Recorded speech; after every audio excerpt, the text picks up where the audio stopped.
Welcome back to another episode of Rock Boys Football. DeShaun Foster, this UCLA program, continuing the search for their next offensive coordinator heading into the 2024 season. About 48 hours ago, we took a look at kind of some names that we would like to see join this UCLA program, had the discussion of what UCLA is looking for in their next offensive coordinator in terms of experience, in terms of recruiting, in terms of age. Want to have a conversation now with some updated names that you're seeing get a lot of buzz for that opening as the UCLA offensive coordinator. Really excited to get into this one. Before we do, just want to say thank you to you guys and a massive shout out to the UCLA fans. This is an exciting chapter for UCLA football. You guys know the boys are fired up. A lot of you guys are fired up in the comment section. It's been a blast talking this program. Cannot thank the UCLA fans enough for all the support and all the feedback that you guys have shown over the last couple of weeks since DeShaun Foster has taken this job. If you guys do enjoy the content, consider subscribing to the channel. And more importantly, would love to hear from you guys in the comment section, some of your feedback on the offensive coordinator candidates that we're going to be talking about. And without further ado, let's get into this one. And I want to start with the name that we talked about a little over 48 hours ago, and that is Brennan Marion, the current UNLV offensive coordinator, a guy that we were kind of kicking around as potentially being the head coach for this UCLA team heading into 2024. I'm a massive fan of Brennan Marion, and if I am making the hire for UCLA, I'm probably going with Brennan Marion. This is a coach that, one, is just a riser in the industry, right? He checks off a lot of boxes. He's kind of revolutionized this go-go offense. And I'm going to link a really cool kind of short documentary on Brennan Marion and the offense that he wants to run. And we'll dive deeper into it if he does indeed get this job at UCLA. This go-go offense kind of predicated on getting your personnel in really, really favorable matchups. You see a lot of two running back sets. You see a lot of emphasis on one playing fast, but more importantly, getting the football to your playmakers in space and letting them go utilize their skill set to go make plays. I'm a massive fan of the offense. It obviously has done a phenomenal job at UNLV. You take a look at UNLV's numbers in 2023. This was a team that historically, bottom of the Mountain West, played for a Mountain West championship game, had a freshman all-conference quarterback in Jaden Mayava. Brennan Marion, the proof's in the pudding in terms of the offense that he can run. But another thing that you really like is the young energy that you're going to get on the recruiting trail. And this is something that we've kind of hammered home with this UCLA program over the last couple of weeks is with Chip Kelly leaving, where do you want to go with this program? And we've kind of said you got to dive into the youth and the energy around this program. That's what the focus needs to be on. And DeShaun Foster, Brennan Marion, as your head coach, offensive coordinator, I think kind of epitomizes that energy that you want around this program. Brennan Marion, a phenomenal recruiter during his time at Pitt and at Texas.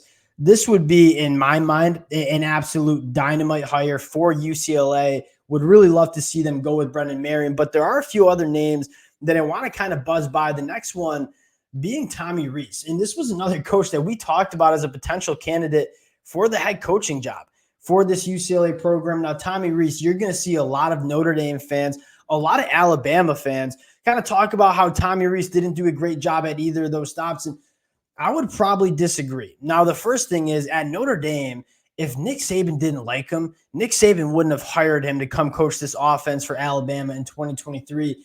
And I think Nick Saban's track record of hiring assistants around him, having very successful assistants that go on and become phenomenal coaches, I'm going to trust Nick Saban and his evaluation of Tommy Rees. And then you take a look at his time at Alabama, where you had a quarterback situation that really looked ugly for Alabama. That offense looked out of sync. The quarterback play wasn't good. And what you saw Tommy Rees do was something that I think is so impressive and imperative for offensive coordinators.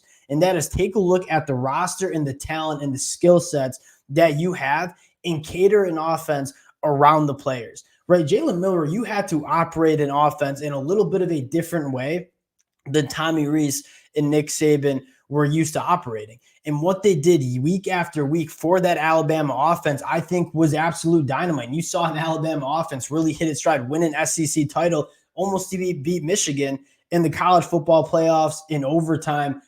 I think Tommy Rees doesn't get enough credit in terms of what he did turning around that Alabama offense in the year that he was at Alabama. A guy that is young, phenomenal on the recruiting trail, and quite frankly, another guy that I think is going to be a head coach rather soon at the college football level. Would really think Tommy Rees. I'm taking Brennan Marion over Tommy Rees, but I don't think this is as bad of a hire as a lot of college football fans, quite frankly, think. The next name I want to cover here, and this one, I didn't really expect this name to be being tossed around, but I saw it on some message boards today, and that is former Nebraska head coach Scott Frost, who, worked with Chip Kelly at Oregon, had a phenomenal Oregon offense, and then goes to UCF and has one of the best offenses that we saw in the country in that 2017 season. They obviously went 13-0.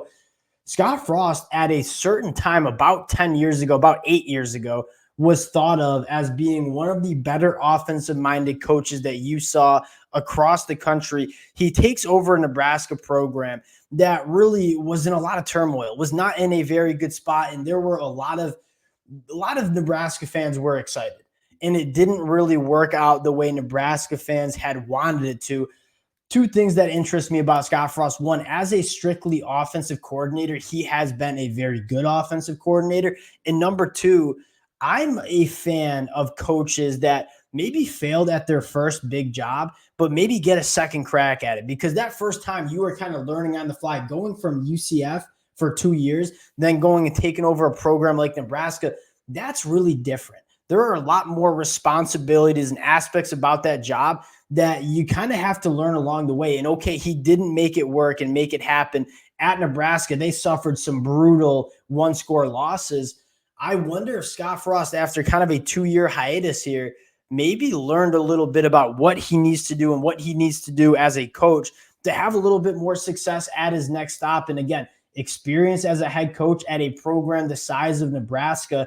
I think that's really appealing for UCLA and their offensive coordinator because, again, you're talking about DeShaun Foster, who's never been a head coach, never has even been a coordinator at the college football level. Scott Frost offering a wealth of experience and knowledge in that department. Last name I want to talk about, another one that is kind of sneaky, was not on my radar, but I'm not going to fight it that hard, and that's Eric Bieniemy. Now, the big question mark you have with Eric Bieniemy is, he hasn't coached college football since 2012. That's over a decade of being outside of that college football landscape, a college football landscape that has changed drastically. The pluses of Eric Bieniemy, one, bona fide offensive play caller. This is a guy that just learned under Andy Reid, is thought of as one of the better offensive minds at the NFL landscape, and you're seeing a lot of defensive coaches and offensive coaches come down to the college football level from the NFL and have a lot of success. Obviously, Eric Bieniemy working with quarterbacks like Patrick Mahomes, that's some experience that you're kind of excited about. He obviously has some experience at UCLA as well. Eric Bieniemy probably has more questions than answers and things to be excited about, but there are certain things about this potential hire that I think would be extremely exciting as well. Getting down to it, you're seeing a few other names getting tossed out. David Shaw, another name that I know is not too popular with UCLA fans. I think the no-brainer here is Brennan Marion, and if I'm stacking the coordinators, Brennan Marion, in my mind, is the easy number one choice if you're UCLA. I think he checks all the boxes of a guy that has play calling experience. He's a phenomenal recruiter. He's got that young energy that clearly UCLA has put an emphasis on injecting into this program. There's not many boxes that Brennan Marion doesn't check. The next name that I think would be really interesting is a guy like Scott Frost, who has that head coaching experience and I think can use that head coaching experience to help a guy like DeShaun Foster. In a lot of ways, DeShaun Foster, a former UCLA player, and then Scott Frost, a former Nebraska player, are in very similar spots. Two programs that have a very rich history that are struggling. Scott Frost takes over Nebraska. It doesn't turn out that well. I wonder if Scott Frost can help DeShaun Foster kind of navigate this new head coaching role and maybe mitigate some of the mistakes that Scott Frost made at Nebraska. I kind of find it interesting, the similarities between DeShaun Foster and Scott Frost in terms of their experiences as being head coaches. And then Tommy Rees, I think, would be another option that I would disagree with a lot of UCLA and college football fans in terms of, I think Tommy Rees would not be a very bad offensive coordinator at UCLA as well. Eric Bieniemy, an interesting one. Wanted to talk about him. Not sure if he's a candidate that I absolutely love. I like this list. I mean, Brennan Marion, Scott Frost, those are two very intriguing offensive coordinator prospects. Would love to see Brennan Marion. If we do get Brennan Marion, we're certainly doing a deep dive on that go-go offense from UNLV and what Brennan Marion runs. Appreciate you guys rocking with the fellas. If y'all do enjoy the content, consider subscribing to the channel. Appreciate it, and we'll talk to y'all later.